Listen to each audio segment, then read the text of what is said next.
இருக்கட்டும், இல்லைன்னா அவங்க ஆட்சியை அமைக்கட்டும், அதில் வர்றத அந்த நெளிவு சுழிவுகளை அவங்க அதை பார்த்து ஆட்சி அமைக்கிறதுக்கான சப்போர்ட்டை மக்கள் நாங்கள் கொடுக்குறோம். அவருக்கு அது புதுசு தான். விஜய் சாருக்கு இது அரசியல் புதுசு தான். அவர் அரசியலுக்கும் புதுசு தான். இருந்தாலுமே அவர் என்ன பண்ணாலுமே அது வந்து மக்களுக்கான விஷயமா மாறும்போது இல்லை மாறுற வரைக்கும் நாங்கள் வெயிட் பண்ணுறோம். அவர் மிஸ்டேக்ஸ் பண்ணி கூட அரசியலை கற்றுக்கிட்டோம் அப்படிங்கிற ஆங்கிளில் தான் வந்து விஜய் சாருக்கு ஜனங்க ஓட்டு போட்டிருக்காங்க. இந்த ஓட்டு போட்டதே நீங்கள் விமர்சனம் உதயநிதி ஸ்டாலின் சார் என்ன சொல்கிறாரு, 35% ஜனங்க தான் உங்களுக்கு ஓட்டு போட்டிருக்காங்க, மிச்ச பேர்லாம் உங்களை வேணான்னு தான் ஒதுக்கியிருக்காங்க. அப்படி இருக்கும்போது வந்து அப்படி அந்த அளவுக்கு ஒதுக்கியிருக்காங்கன்னா நீங்கள் எப்படி சொல்லிக்குவீங்க தனி பெரும்பான்மை? அதே மாதிரி எங்களோட தோழமை கட்சிகளோட தான் நீங்கள் ஆட்சி அமைச்சிருக்கீங்க அப்படின்னு சொன்னதெல்லாம் திரும்ப திரும்ப தற்பெருமையும் குடும்ப பெருமையும் ப்ரிவிலேஜ் பிரின்ஸாக பேசின மாதிரி தான் எனக்கு தெரிஞ்சுது.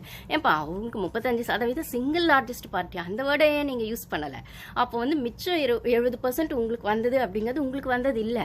உங்களுக்கும் எதிர்கட்சியான, அதாவது போன ஆட்சியில் எதிர்கட்சியாக இருந்த ஏடிஎம்கேக்கும் வந்தது. அதுக்கப்புறம் உங்கள் கூட்டணியிலே 10 கூட்டணிகளும் அவங்க கூட்டணியில் ஒரு 10 கூட்டணியும் எங்களை கூட்டணி அமைச்சு தான் அந்த மிச்ச பெரும்பான்மை, அதாவது இவங்க காமிச்ச அந்த 108க்கு இருக்க பேலன்ஸ் மொத்தத்தையும் மற்ற எதிர்கட்சிகளும் மற்ற கூட்டணி கட்சிகளும் சேர்ந்து காமிச்சது. அதை எடுத்துட்டு வந்து நீங்கள் 2+1 3 தான் அப்படிங்கிறது ஊருக்கே தெரியும் அப்படின்னும் போது, ஆனாலுமே வந்து கூட்டணி ++ஆ இல்லை சிங்கிள் லார்ஜஸ்ட், அது சிங்கிள் லார்ஜஸ்ட் பார்ட்டின்னு ஒன்று வந்துருச்சுல, அதுதானே கான்ஸ்டியூஷனில் இருக்க ரைட்ஸு. சிங்கிள் லார்ஜஸ்ட் பார்ட்டி தான் இது வந்து பதவி ஏற்றுக்கணும், பொறுப்பில் உட்காரணும் அப்படின்னும் போது, ஒரு பீரியடில் கலைஞருக்கும் மைனாரிட்டி ஆட்சி 96 சீட்டு வச்சு அவர் 5 வருஷம் ஆட்சி நடத்தினார் இல்லை. அப்போ அதை தானே ஜெயலலிதா அம்மா வந்துட்டு மைனாரிட்டி ஆட்சி அப்படின்னு சொன்னாங்க.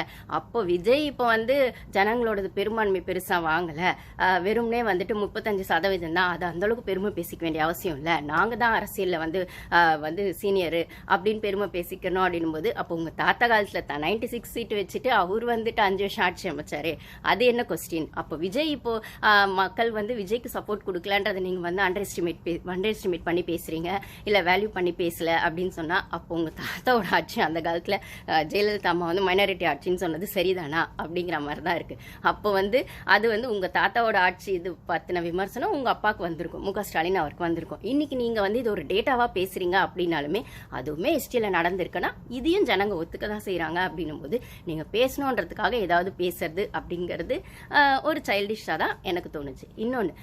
இன்னொன்று வந்து பார்த்தீங்கன்னா, ரீல்ஸ் ஆட்சியாக இல்லாமல் ரியல் ஆட்சியாக இருக்கணும்னா, இது வந்து நிஜமாவே ரீல்ஸ் பிகம் ரியல் அப்படிங்கிற இடத்துல தான் இட்ஸ் ரியலிய ரீல்ஸ் பிகம் ரியல் மூமெண்ட்டாக தான் இந்த வருஷம் எலெக்ஷன் இருந்திருக்கு. ஏன்னா எல்லாருமே ரீல்ஸில் முதல்வன் படம் ரீல்ஸ் ஆகட்டும், இல்லை ஏதாச்சும் ஒரு பாலிடிக்ஸ் படம் வரும்போதோ, இப்படி ஒரு சிஎம் தமிழ்நாட்டுக்கு வந்தா, இல்லை பாலிடிக்ஸில் இப்படி ஒரு சேஞ்ச் வந்தா,